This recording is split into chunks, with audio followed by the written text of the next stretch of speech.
Advantage. Shut down గురించి వింటున్నామేంటి? Shut down పేరుతో మొత్తం ఉద్యోగాలు తీసేస్తున్నారు ట్రంప్ అని ఒక ప్రచారం ఎంతవరకు వాస్తవం? ఏంటి షట్ డౌన్?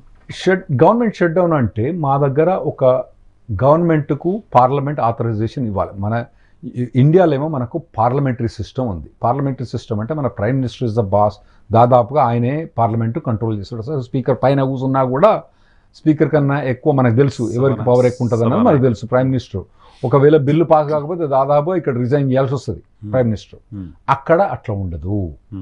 ఇప్పుడు ప్రస్తుతం పార్లమెంట్లో అక్కడ లోకసభ అంటే మేము హౌస్ ఆఫ్ రిప్రజెంటేటివ్స్ అంటాం. అందులో ట్రంప్కు మెజారిటీ ఉంది. అక్కడ ఏ బిల్లు పాస్ కావాలన్నా కూడా సింపుల్ మెజారిటీతో పాస్ కావాలి.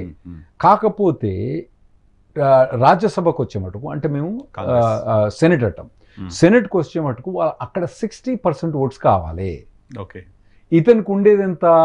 ఇతనికి ఉండేది 53% ఉన్నాయి, 54% ఉన్నాయి. 6% లేవు. అంటే యాక్చువల్గా ఉన్నది 100 సెనేటర్లు కాబట్టి 6 సెనేటర్లు డెమోక్రటిక్ పార్టీ నుంచి ఇటు సపోర్ట్ చేయాలి. మా దగ్గర విప్పు లేదు, చేయొచ్చు. విప్పు లేదు మా దగ్గర, ఎవరికెవరికేం చేయొచ్చు. అయితే ఇప్పుడు 6 సెనేటర్లు సపోర్ట్ చేయండి ఈ బడ్జెట్ అన్నది వాళ్ళకి పాస్ కావట్లేదు. వాళ్ళకు లిమిట్ ఉంటుంది మా దగ్గర. అరే నాయనా, నువ్వు గవర్నమెంట్ కదా, నువ్వు ఇన్ని $1 ట్రిలియన్ కన్నా ఎక్కువ లోన్ చేయరాదు, ఎక్కడి నుంచి లోన్ చేయరాదు. నువ్వు వచ్చే ఇన్కమ్ తోటే వాడుకో, లేదంటే వాడుకోకు. ఇప్పుడు వచ్చే ఇన్కమ్ ఏమో $100, మన ఖర్చు ఏమో $120 ఉంది. కాబట్టి నువ్వు కట్ చేసుకో. సో దానికి ఏంటంటే గవర్నమెంట్ ఇప్పుడు ఏం చేస్తుందంటే ఏమైతే ఎమర్జెన్సీ సర్వీసెస్ ఉన్నాయో అంత మటుకే రన్ చేస్తాను. ఏవైతే ఎమర్జెన్సీ సర్వీసెస్ కావో అవన్నీ బంద్ చేసేసి వాళ్ళకి సాలరీ ఇవ్వడం బంద్ చేసింది. ఇప్పుడు కాంట్రాక్టర్స్ కానివ్వండి, ఎంప్లాయీస్ కానివ్వండి, గవర్నమెంట్ ఎంప్లాయీస్ కానివ్వండి, వాళ్ళందరూ బంద్ చేసింది. ఇప్పుడు మ్యూజియం ఉంటుంది, డిపార్ట్మెంట్ ఆఫ్ లేబర్ ఉంటుంది. యుఎస్సిఎస్కి ఇబ్బంది లేదండి, ఎందుకంటే ఇది డిఫరెంట్. ఎందుకంటే మాది ఫీజు తోటే పనిచేస్తాయి. ఓకే. సో ఏవైతే ఫారెస్ట్ డిపార్ట్మెంట్ ఉంటుంది, దాంట్లో ఇన్కమ్ వాళ్ళకు ఖర్చు ఎక్కువ ఉంటుంది కాబట్టి అవన్నీ కూడా వాళ్ళు ఫారెస్ట్ డిపార్ట్మెంట్, మనం ఫారెస్ట్ గెస్ట్ హౌసెస్ అయిన ఉంటాయి కదా, అయినా రన్ చేయడం బంద్ చేసినండి వాళ్ళు. మామూలుగా అక్కడ నిరుద్యోగం పెరిగిపోతుంది, అమెరికన్స్ ఉద్యోగాలు రావట్లేదని ఒక అన్రెస్ట్ యూజువల్గా ఉంది. దానికి తోడు గవర్నమెంట్ డిపార్ట్మెంట్స్లో ఉన్న ఉద్యోగాలను కూడా తగ్గించే షట్ డౌన్ చేసేస్తే ఏంటి పరిస్థితి? అంటే ఇప్పుడు ట్రంప్ ఇప్పుడు వాళ్ళు ట్రంప్ ఏమంటాడు, డెమోక్రాట్స్ని బ్లేమ్ చేస్తారు. వాళ్ళు నాకు పైసలు లేదు కాబట్టి నేను ఇది షట్ డౌన్ చేయాల్సి వచ్చింది. ఇది నేను చేయలేదు కదా, పార్లమెంట్ చేసింది కదా అని అంటుంది. పార్లమెంట్లో మా సభ్యులు ఎవరైతే 54 మంది సెనేటర్లు ఉన్నారో వాళ్ళందరూ నాకు డబ్బులు ఇస్తా అని చెప్పినారు. మరి ఈ 46 మంది ఎవరైతే ఉన్నారో వాళ్ళు నాకు ఇయ్యనని చెప్పినారు. సో వాళ్ళ మీద వీళ్ళు బ్లేమ్ చేస్తారు. వీళ్ళేమంటారు, వీడు చేసే కోతి చెక్కలు కానీ మేము ఎందుకు పైసలు ఇస్తామని వీళ్ళు అంటారు అన్నట్టు. అట్లా ఆ రెండింటి మధ్యలో ఇది ఆగిపోయింది అన్నట్టు. ఇప్పుడు ఆ డబ్బులు వచ్చేదాకా ఇతను ఓన్లీ ఎమర్జెన్సీ సర్వీసెస్ నడిపిస్తాడు, మిగతాన్ని బంద్ చేసి పెట్టేస్తాడు. సో దాని ఇంపాక్ట్ ఏంటి? దాని ఇంపాక్ట్ అతను ఇప్పుడు ఏమంటాడంటే, ఇప్పుడు డబ్బులు తక్కువ ఉన్నాయి కదా నా దగ్గర, డెమోక్రాట్స్ వాళ్ళేమో పైసలు ఇస్తలేరు కదా, కొన్ని డెమోక్రటిక్ స్కీమ్స్ ఉంటాయి, కొన్ని రిపబ్లికన్ స్కీమ్స్ ఉంటాయి. ఆ డెమోక్రటిక్ స్కీమ్స్ మొత్తం ఎంప్లాయీస్ తీసి పడేస్తా. ఓకే ఓకే ఓకే ఓకే ఎందుకంటే నా దగ్గర డబ్బులు లేవు. వాళ్ళని ఫర్లో చేస్తారు. అక్కడ ఫర్లో అంటే వాళ్ళకు శాలరీ ఇయ్యరు, పని చేయనక్కర్లేదు. మళ్ళీ డబ్బులు వచ్చినప్పుడు అయిపోయింది అంటే వీళ్ళందరూ డబ్బులు ఇవ్వాల్సి వస్తుంది మళ్ళీ.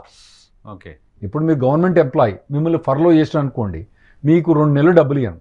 2 నెలల తర్వాత మళ్ళీ ఇది ఏదైతే డబ్బులు వస్తాయో అప్పుడు ఈ 2 నెలల శాలరీ వస్తుంది, మీకు పని చేయకపోయినా వస్తుంది.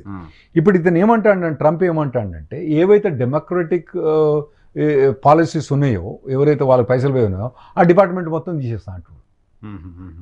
ఓకే, సంద వచ్చింది కదా తీసేస్తా. నువ్వు ఫాల్ట్ డెమోక్రట్ పెడతాడు. ఏమంటాడంటే, నువ్వు డబ్బులు ఇస్తావు, ఇప్పుడు ఈ డబ్బులు నేను తీసేస్తా. ఓకే, అట్లా. Okay okay okay okay so దాని ఇంపాక్ట్ ఇండియన్స్ పైన, ఇండియన్ జాబ్ మార్కెట్ పైన ఎలా ఉంటుంది? ఇండియన్స్ ఎలా మంచి ఇప్పుడు మనకు అంటే గవర్నమెంట్లో పనిచేసే వాళ్ళు చాలా తక్కువ. కాంట్రాక్టర్స్ ఎవరైతే గవర్నమెంట్లో పనిచేసే కాంట్రాక్టర్లో కొద్దిగా ఎఫెక్ట్ పడుతుంది, కానీ ఓవరాల్గా మనకు అంత ఎఫెక్ట్ ఏమీ లేదు. మనకు ఇమిగ్రేషన్ ఇస్ ఫీజ్ డ్రివెన్ అన్నట్టు. మేము కట్టే పైసలు తక్కువ అండి, ఒక H1Bకి 6,000 7,000 కడతాను, వానికి అయ్యే ఖర్చు 400-500, ఇంకా వాడు మస్తు పైసలు జేబులు వేసుకుంటాడు. కాబట్టి వీళ్ళకి ఎటువంటి ఇబ్బంది లేదు, H1Bలు వీటికి ఇబ్బంది లేదు. కాకపోతే ప్రాబ్లం ఏమైందంటే, డిపార్ట్మెంట్ ఆఫ్ లేబర్ ఒక పర్మిషన్ ఇవ్వాలి మాకు. H1B ఫైల్ చేయాలంటే డిపార్ట్మెంట్ ఆఫ్ లేబర్ పర్మిషన్ ఇవ్వాలి, అది ఇయ్యదు. అది బంద్ చేసుకొని పెట్టుకొని కూర్చున్నది. అది ఫ్రీ అన్నట్టు. ఏది లేబర్ సర్టిఫికేషన్ ఏదైతే ఉందో అది ఫ్రీ. H1B వాళ్ళకి మేము 6,000 4,000 5,000 కడతా ఉంటాం కాబట్టి వాళ్ళకి ప్రాఫిటే. కానీ ఇది డిపార్ట్మెంట్ ఆఫ్ లేబర్ కాబట్టి కొన్ని ఆగిపోయినాయి. దాటి కూడా ఆల్టర్నేటివ్స్ ఉన్నాయి. మేము వాళ్ళకి ఏం చేస్తామంటే వాళ్ళకి B2 ఫైల్ చేసుకుని నాయన కొన్ని రోజులు వాళ్ళు ఇప్పుడు ఏవైతే H1B ఎక్స్టెన్షన్ ఎక్స్పైర్ అవుతుందో వాళ్ళకి ఇబ్బంది అయింది. జాబ్ పోయిన వాళ్ళకు, వేరే జాబ్ వచ్చిన వాళ్ళకి ఇబ్బంది అయింది. వాళ్ళందరూ కూడా మేము B2 మళ్ళీ అది కూడా ఇమిగ్రేషన్ ద్వారా ఫైల్ చేసుకోవాలి. అది ఓపెన్ ఉంది, ఎందుకంటే అది ఫీజు కట్టేసి ఫైల్ చేసుకునేది కాబట్టి అది ఓపెన్ ఉంది. B2 ఫైల్ చేసుకుంటే ఉండమని చెప్తున్నాం ఇప్పుడు. సో మనకు పెద్ద అంత ఇబ్బందికరం చాలా తక్కువ. గవర్నమెంట్ డిపార్ట్మెంట్స్ లోకి తక్కువ ఉంటారు కాబట్టి మనకు పెద్ద ఓవరాల్ ఎఫెక్ట్ ఎవరికి అమెరికన్స్ ఏదైతే ఉందో అంతకన్నా మనం ఎక్కువ బర్డన్ ఏం మూయం కాబట్టి అదేం పెద్ద ఇబ్బంది లేదు. షట్ డౌన్ ఇంపాక్ట్ మామూలుగా చర్చ తప్ప పెద్దగా బయటకి ఓవరాల్ గా ఇంపాక్ట్ ఉంటుందండి. ఎందుకంటే ఇప్పుడు ఎయిర్లైన్ లో పోతే క్యూలు ఎక్కువ ఉంటాయి. ఎందుకంటే ఆ క్యూలు ఎక్కువ ఉంటాయి. ఇప్పుడు ఫారెస్ట్ డిపార్ట్మెంట్స్ అవన్నీ బంద్ చేసి పెట్టేస్తారు. కాంట్రాక్టర్స్ కు డబ్బులు ఇయ్యరు. మన H1B వాళ్ళు చాలా మంది కూడా ఎంప్లాయీ కాంట్రాక్టర్స్ ఉంటారు, వాళ్ళకి డబ్బులు ఇయ్యరు.